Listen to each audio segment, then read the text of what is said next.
आखिर तुम करना क्या चाहते हो? हाँ, तुम अच्छी तरह जानते हो बाबा हार्ट पेशेंट है, कोई भी इस तरह की बात बर्दाश्त नहीं कर सकते। हाँ मुझे पता है, लेकिन तुम्हें पता है क्या, सिर्फ 4-5 दिन जिंदा रहने वाला हूँ, उसके बाद क्या करोगे? अगर तुम इसी तरह की हरकतें करते रहे ना तो 4-5 दिन भी नहीं जी पाओगे। हाँ तो गोली मार दो मुझे, किस्सा खत्म हो जाएगा। कम से कम ये तो होगा कि मैं एक दोस्त के हाथों मरा। अब तुम ये फजूल बकवास करना बंद करो, कहाना संभाल लूंगा मैं।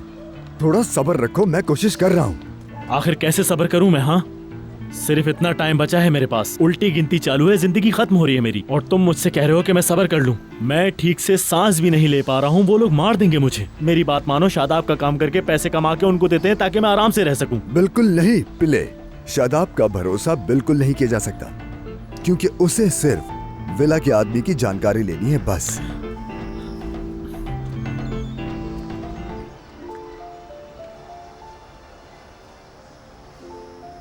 कसाई गोश्त और भेड़ अपनी जान की सोच में।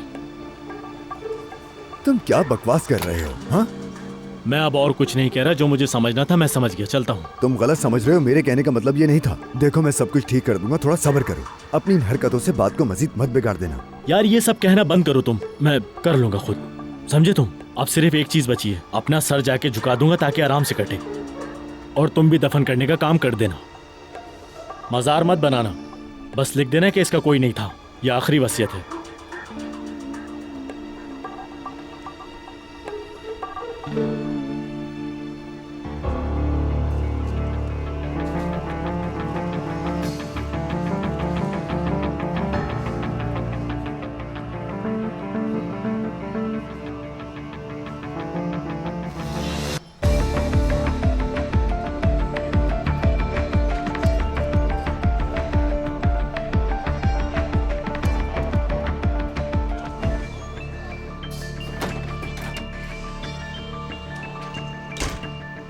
एक बात कहूं मैं, लैला पर शैतान का साया है।